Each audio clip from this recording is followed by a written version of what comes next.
Oh, what a little cutie. Oh, I don't normally like Magnamalo that much visually, but he's just adorable. Oh, I bet this one's gonna be my favorite. What's wrong with his face? Hello. Hello, my fellow riders, Monstie lovers, and, well, hunters too. I wanted to take a little moment and sit down and talk Stories 3 because it looks actually insanely good. And I feel like that just needs expressing more.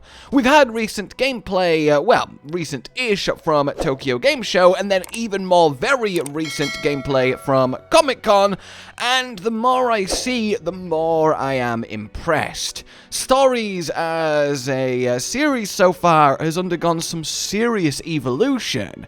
Stories 1, very bright, almost childish it would be fair to say, and it's quite literally growing up. We know that we're getting a much more mature Stories, the war, the theme of it. We know that it's looking prettier than ever. But I think the thing that really stands out to me is just how smooth the entire experience is actually coming across. Now we have the gameplay to see it in proper, untrailer kind of edited action. Interacting and exploring the world, a world which looks much bigger, more detailed, and worth exploring than ever, is just so much, well, again, smoother. Stories 1, and honestly somewhat 2 as well, have a lot of what I like to call battling the UI. You know, the core of the game, or at least outside of the actual combat, is, well, you need to use your monsties to achieve things, whether that's traversal or gathering, so on and so forth. But that's always involved swapping monsties, then using their required ability, then swapping back to the one you actually want to ride on, and so on and so forth. Whereas just this simple little change of immediate, instant, frictionless swapping between the monsties in your party makes the idea of both having all of these monsties, even some you might not want to use, but they do have a really useful outside of combat ability that you're after, so effortless and engaging. Even just the ability to swap which flying monstie you're on mid-air instantly is so cool to see. I feel like when it comes to actually just existing in the world, Stories 3 is going to be head and shoulders above its predecessors, and that's something it really needed and is such a positive sign. I think Stories 1 and 2 could definitely be felt to be a little restrictive in terms of where you can go and what you can do and how you can do it, and 3 looks to be more open than ever in that regard. Not to mention, we have already an incredible list of confirmed monsties. The fact that we're getting Risebreak in here and Wilds too, it's not going to feel like anything's been left out, or we're going to have to wait for Stories 4 to see our Wilds Apexes in action. Obviously, we've got Ratha, but we've seen Ratha, obviously Magnamalo too.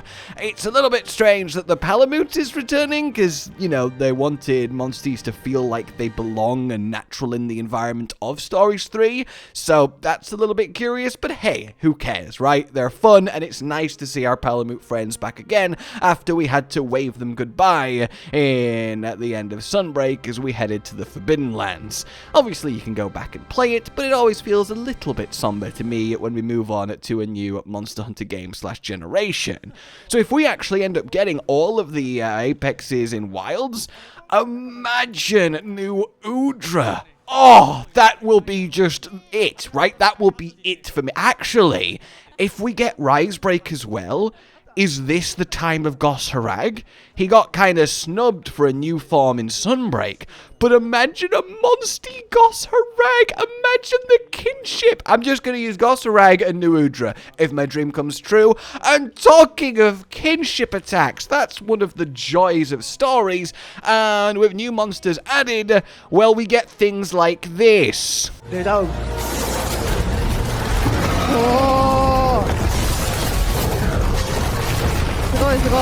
Reactor online, sensors online, weapons online, all systems nominal. いやいやいやいやいやいやいやいややったな。こんなパワー秘めてたんですね。 Which is just ridiculous, and I'd like to take this moment to apologise for not finding your baby face as cute as it was perhaps intimidating, Ratha. Please don't aim that at me. Oh, wow. And I also love the Stories-esque vibe of you've just seen essentially a lightning nuclear bomb. 300 damage, that'll be 300 damage, just about 300 damage there. It's so great to me.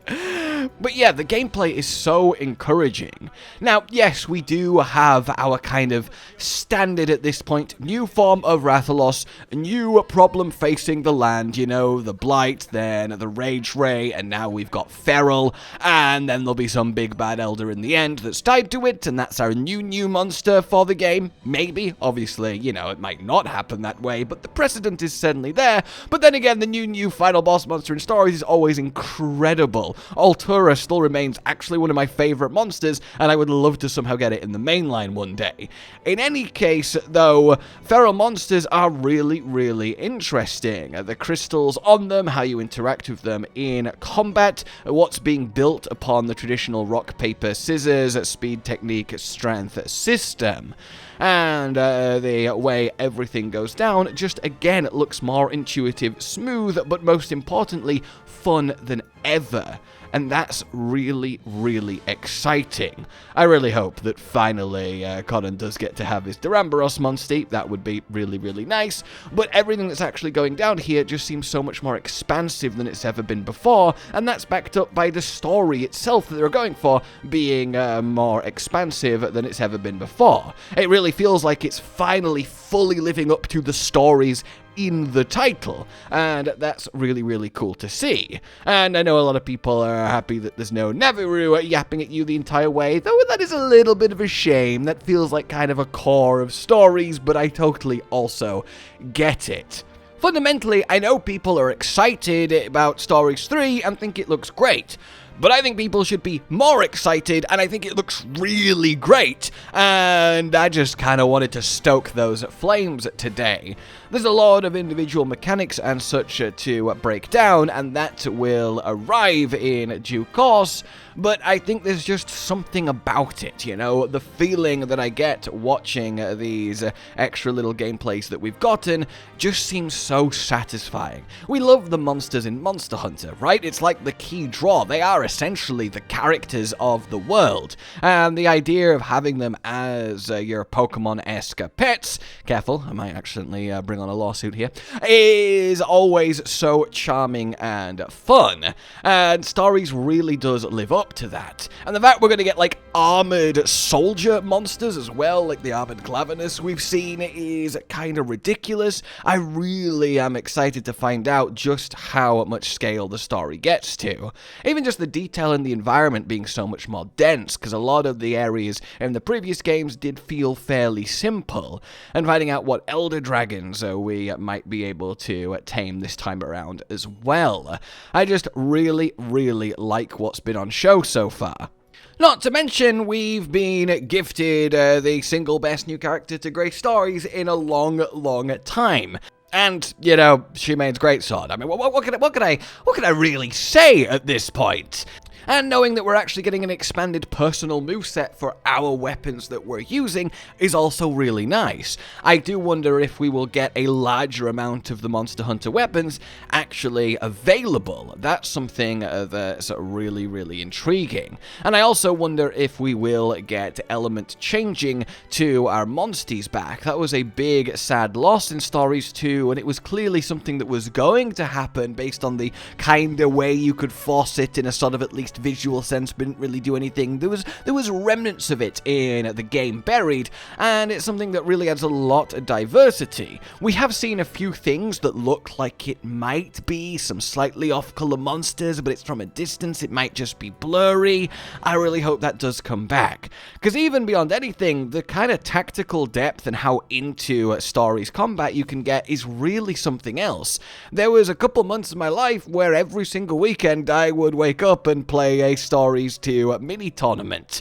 The highest place I ever got was 3rd, I believe, but I was quite proud of that because there was some ridiculously good players that really put all their time into it there. But finding cool combinations of genes and attacks and strategies, there is really a lot going on here, and honestly, in terms of how it plays, it's the most satisfying creature collector battler I've ever played. And I realize, you know, that says a lot, though maybe not as much as it used to, given how much effort Pokemon is putting in, or kind of not putting in. In any case, yeah, that's where I'm currently at with Stories 3. It looks like Stories 1 and 2, but better and expanded in all of the ways that we wanted, and in a load of ways we didn't even know that we wanted, and I personally can't wait to see more, and can't wait to eventually play it. Let me know what you guys are thinking of it so far, and indeed, what Monstie you're most excited to use. Like if you enjoyed this, subscribe and hit the bell for more, consider supporting the future of the channel on Patreon down below, and until we meet again, a goodbye.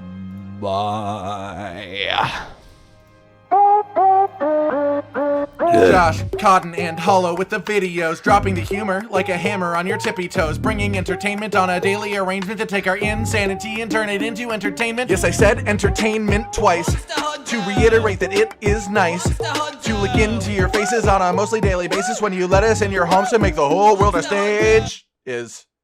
Goodbye.